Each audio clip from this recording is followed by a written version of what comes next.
news! Stop the music. It's time for news. That's called a dramatic pause, sir. As we go into the drone newsosphere with Jeff Sills.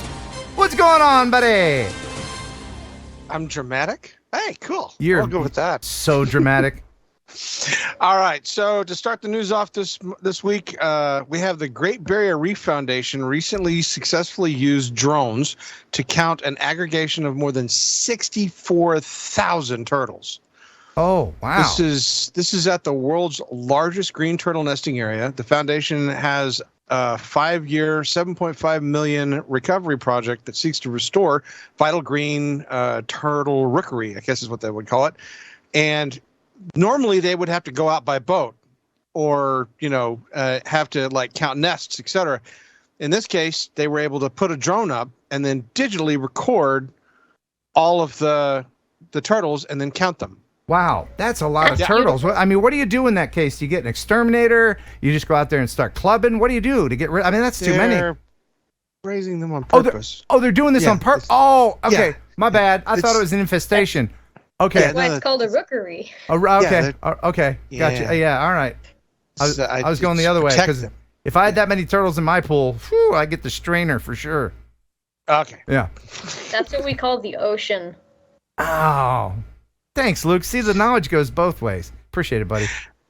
Next in the news, we have a really great story about a drone that saves a man's life. Oh, yes, sir. They hit a large Sounds area fun. to cover, and these officers were trying to do their best with the ground search. However, one of the officers did have a drone with them. Amazing footage from that drone that shows how first responders were able to find the missing man with the help of FLIR, a thermal camera. At one point, about an hour into the search, they saw a heat signature quite a ways away. They approached it and found it was the gentleman. He was down, but he was alive, and he was semi-conscious, and they were able to go find him and get him help. This technology becoming a main part of the department's investigations. We had a case where a robbery was conducted, and we could actually see the footprints in the snow an hour later, and we could track the person quite a distance. The goal? More cameras and more units toolkits. We have a large county. We have several officers working in a very large area. So having more than one unit allows us to approach from different angles, have more of the devices out on the road where they're needed. Tonight, the man is safe and was transported to a local hospital for treatment. The family says they are grateful for this technology. Mm-hmm. Somebody who doesn't know drones edited that video. Did anyone catch it? Luke, did you catch I thought it was pretty entertaining. Luke, did you catch the part of that video that's hilarious? If you didn't, I'll play it again and I will laugh where it's supposed to be hilarious. Large area to cover, and these officers were trying to do their best with the ground search. However, one of the officers did have a drone with them. Amazing footage from that drone that shows how first responders were able to find the missing man with the help of FLIR. See, because the Mini 2 doesn't have FLIR. I'm sure people they're pointing that out. Yeah, they're all laughing in there. See, that's how nerdy we are, Luke. That's how nerd because we're like, Mini 2 doesn't have FLIR. Your thoughts, Luke, on drone nerds. Your thoughts. My thoughts on drone what? Nerds. I mean, like, it's pretty cool. I think drones are pretty awesome, so keep doing what you're doing. Oh, wow. Okay, he had an opportunity to expand on the nerdism, and he didn't. He went the other way. Bravo to you, Luke. Bravo. Thank you. Know your audience. Know your audience, sir, and you do. Yes, Jeff. All right, so next, the FBI joins recently into an alliance to launch the first of its kind drone deterrent project. Just one rogue drone It makes our aircraft divert or land. is all it takes to ground a firefight from the sky. It's in mandatory stop operations when we see drones operating in our emergency locations. We don't know what the operator is going to do. So the potential damage to our helicopters or our fixed wing is extensive. Let alone the danger to firefighters on the ground. Yet while unauthorized drones can stop aircraft from dropping crucial water or fire retardant on a blaze, that blaze churns on. It continues to burn. It continues to get bigger. It threatens people's homes, property, the environment. But Los Angeles County Fire is now going on the offensive, partnering with the FBI in a first-of-its-kind drone deterrent program that can hone in on offending drones in seconds. When the detection equipment finds a drone and identifies the operator's location, we can very rapidly get that information to a ground intercept team who can then go make contact with that drone operator. I set this up so that I would be notified if a drone crosses within the location, and it is very accurate. Speed, direction, elevation, where he took off from, and where he's standing. What happens when they do get to whoever's operating the drone? The first thing we do is order them to bring the drone back, explain to them that there's a wildfire and flying that drone during a wildland fire is actually a federal felony. We break the violators into 3 categories: clueless, careless, and criminal. And if it's just clueless or careless, we'll either issue a citation or even just warn them off and tell them not to do it. The overwhelming majority of people are happy to comply. Oh, it's been a great game changer. There is a very serious disconnect here with common sense and drones, because I think most of the people that are flying these things in emergency situations like wildfires and everything, they just think, it's a little drone. How can it hurt a big old plane? You know, they're not thinking about it, but it really can hurt the plane. And it can disrupt things because they don't know you. They don't know if you've strapped a hand grenade to it, or, even if you just get a teeny tiny drone near a jet engine, that can be catastrophic. So don't do it. Well, and also the aircraft that they use to go and drop the retardant and stuff on the fires, those planes are flying in environments and they're flying at their limits in some cases because of the thermals, et cetera, coming off of the fire. The pilots have so much that they have to be focused and concentrating on just to do that job, that to add now the fact that they need to watch out for a drone to that mix it can overwhelm a crew that's already trying to do something that's exceptionally hard. So it's a good idea for the FBI to help out with this. And I think localizing, because we've seen drones block fires in the past. I've done news stories on this before, and they didn't find the people that did it. And in this case, they would have the technology to be able to localize those individuals, hopefully get them to bring the drone back in time for the fire department to be able to continue fighting the blaze and stop it from causing further damage. Right. And the authorities will give you the benefit of the doubt. Unless you're out there, like, screw you, I'm going to do what I want, Merca. Then you're going to see the inside of some jail cells. But just don't. And I say this most sincerely. Luke, cover your ears for a second. Could you just cover? Okay. Don't be a dumbass. Right? Yeah. Oh wait, he can still hear. Luke, you're cheap. All right. All right, so the next story is catered specifically for Ken, because Ken will love this. Residents at a quiet ranch town in Lockford, California, discovered that their town was going to be an Amazon delivery drone testing site. And they've made it perfectly clear that they don't want drones invading their privacy, and most likely they'd be interested in just shooting at the drones. Where is this again? This was in a town called Lockford, California. Oh. Yep. The town has mentioned on several occasions that they've threatened to shoot down any drones that fly from Amazon over their area. Are they importing Louisianans into California, or they're just doing it on their own? Yeah. This is why we can't have nice things. This is what I keep saying. Because Luke, did you know that I don't even know if you'll live long enough to see tube socks being delivered to? I mean, your uncle will be long dead, and I won't see it. Tube socks? Yeah, like just the most innocuous, just random things. You're not gonna be able to call the Walmart distribution robot and have the robot put the socks in the drone, and it's just not gonna happen. It's just not. I have tube socks that I ordered from a drone. Did you? Yeah, I do. Luke, are you just being contradictory? Are you just taunting your uncle? Are you trying to No, do you want me to go get them? I believe that you have tube socks, but you're going to have to show me the delivery drone. I don't have the delivery drone anymore. You're lying, sir. Didn't your mother teach you not to lie? What's stopping me from just saying that I flew the drone to my own house and I put tube socks on top of it? Oh, well, okay. So, but it didn't look like this. Yeah, no. What if I said that I painted it? What would you say then? Yes, Jeff. That company's drone is a 6.5 foot wide, 4 foot tall drone that carries packages under 5 pounds and is going to be flying within 4 miles of the Lockford drone facility that is near this small town. So them shooting at a drone that large would be a major problem. Yeah, not to mention everybody is pretty litigious when it comes to drones nearing their property.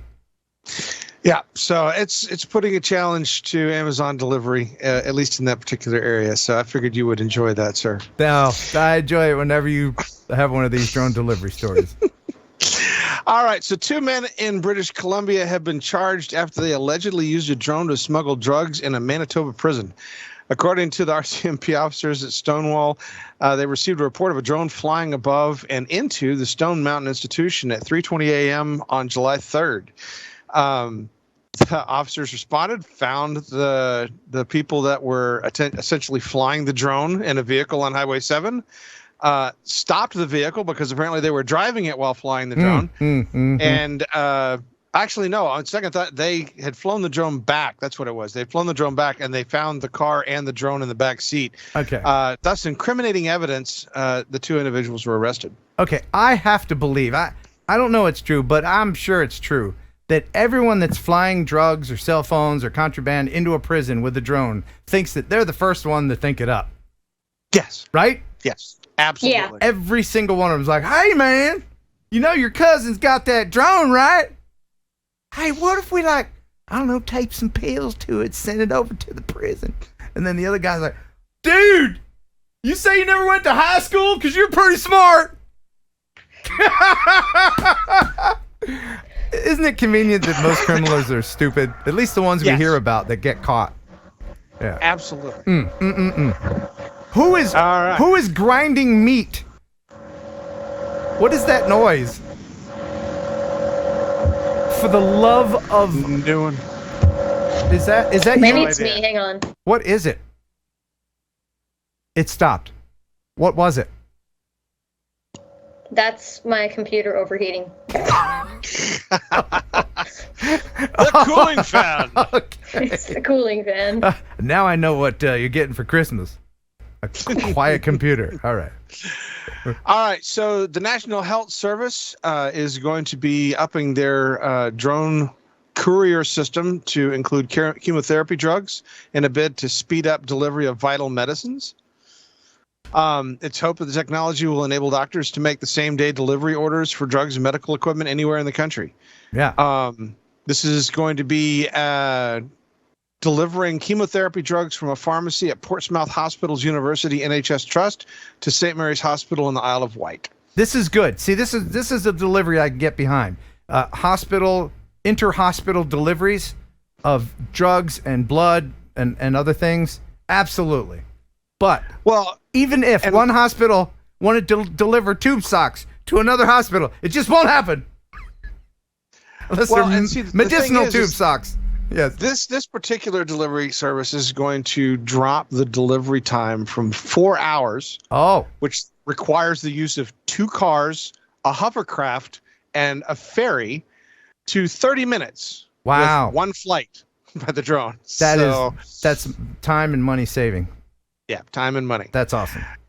All right. So next in the news, the Hudson Search and Rescue recently added a new drone to their toolbox. Something that when you have manpower issues, not just with Hudson, but with every fire department, whether it is a volunteer or a paid, there's a manpower issue. Those drones can be, priceless, I would think you'd say. Yeah, exactly. A drone is it's a tool in our toolbox. It's really a force multiplier. So we're able to use it when manpower is low, as well as a safety issue to try to keep our guys safe, because it can be used in a lot of areas to where we keep them out of a area that is not safe to go in, even as a first responder. So besides the absolutely awesome paint job, the simple fact that that individual decided to use the force multiplier statement was the only reason that I had to include well, in the news for you. I mean, when you put that many stickers on a drone, it automatically becomes a force multiplier. Yeah. Luke, you sit up straight when I'm talking to you, soldier. Sit up straight. Pay attention. All right, at ease. Luke, do you know what a force multiplier is? A force multiplier? A force multiplier. I assume it would probably help your efficiency or just like weight. Yes, in the drone world it would, but usually that term is used at these Army surplus conventions. Everything is a force multiplier. Everything. The button polish that they sell to polish the buttons on your uniform. Force multipliers! If you get it shiny enough, you'll blind the enemy. That's about right. Yeah. I digress. Back to you. All right. So thank you very much to the 4,500 people that sent me the next video. Oh. And I believe that Ken probably received just as many. I did. But I do want to specifically state one thing. In every video, no credit was given to the individual that was involved in this. So I wish to give credit to Hunter Kowalt, who was the individual that provided us this next great video. Okay. And I stand by the fact that we played this about 2 years ago or a year ago or something. The same clip of the same dude doing the same thing. And that we've fallen into the trap of TikTok recycling. By the way, Luke, I know you're a young whippersnapper, so you're not triggered by vertical video. But there's a rule on my channel that I will not play vertical video. So if I get any vertical video, I turn it into normal video. So this may look a little strange, but here it is. So the ball hits him and he crashes. Oh, that's hilarious. Ah, darn that tailbone. Right? Okay. So drone to hit the ground. What I did was, and I think this is what they did, and it's pretty clever. And this is just for Luke. Everybody who's triggered by vertical video, look away, because I'm going to play it in its normal format. But I flipped it. I think that's what they did. This is the original one from about 2 years ago. This is what it looked like.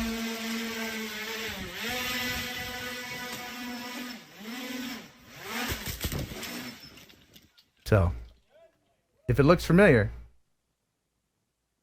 that's why. I rest my case, Your Honor. But thanks for sharing. If you have any news stories that you would like to share for the show, you can send them directly to Jeff in the news department. And what's the email address? TNL News Desk, I think, is the TNL News Desk at gmail.com. At gmail.com. There you go. All right. All right. So next and final in the news, we have some absolutely insane POV video. This is Tom Slavic, who was winning a wild nighttime urban downhill race, and the footage they got, really impressive. Yes, I love it when talents collaborate like this. The talent of the person on the bike and the talent of the drone pilot.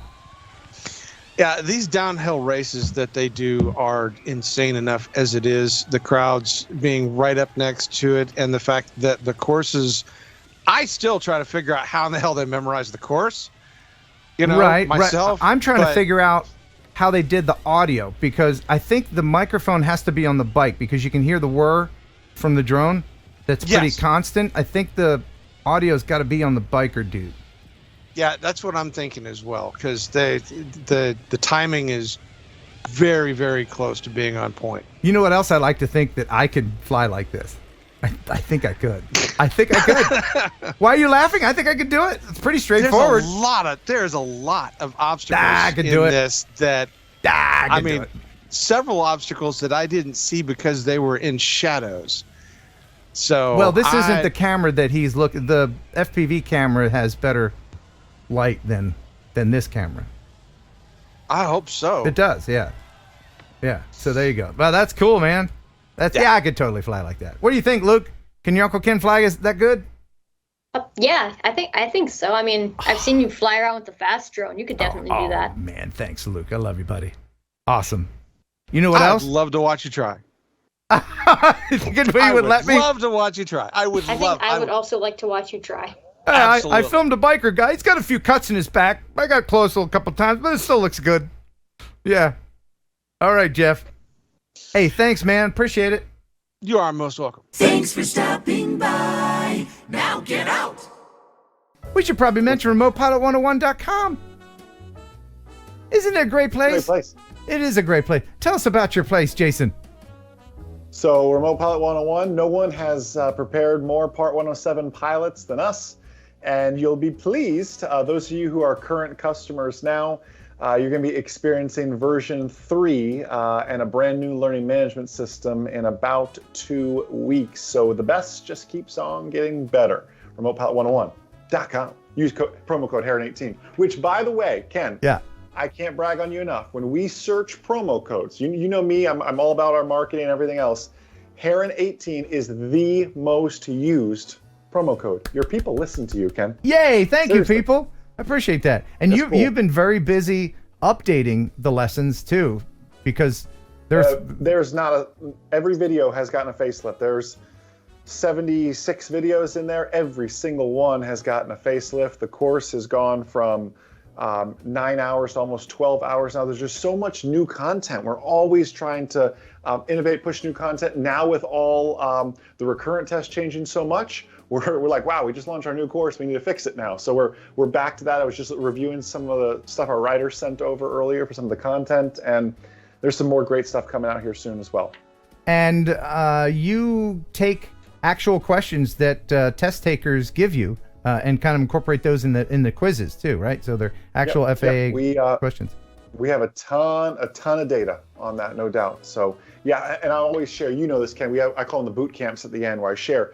This is a question you're going to see on your knowledge test. Let's not memorize it. Let's understand the why behind it. But just to prepare them for the knowledge test. You know this, though, Ken. I want you to be safe in the real world. My mission isn't just to pass a test. I want you safe when you're out there flying FPV, whatever it is, so you can be a light and be a mentor to everybody else that's out there wondering about what this new drone space is. Even though it's not that new, but to many it is so new. We have to be ambassadors to that. You're a shining star, Jason. A shining star. Awesome.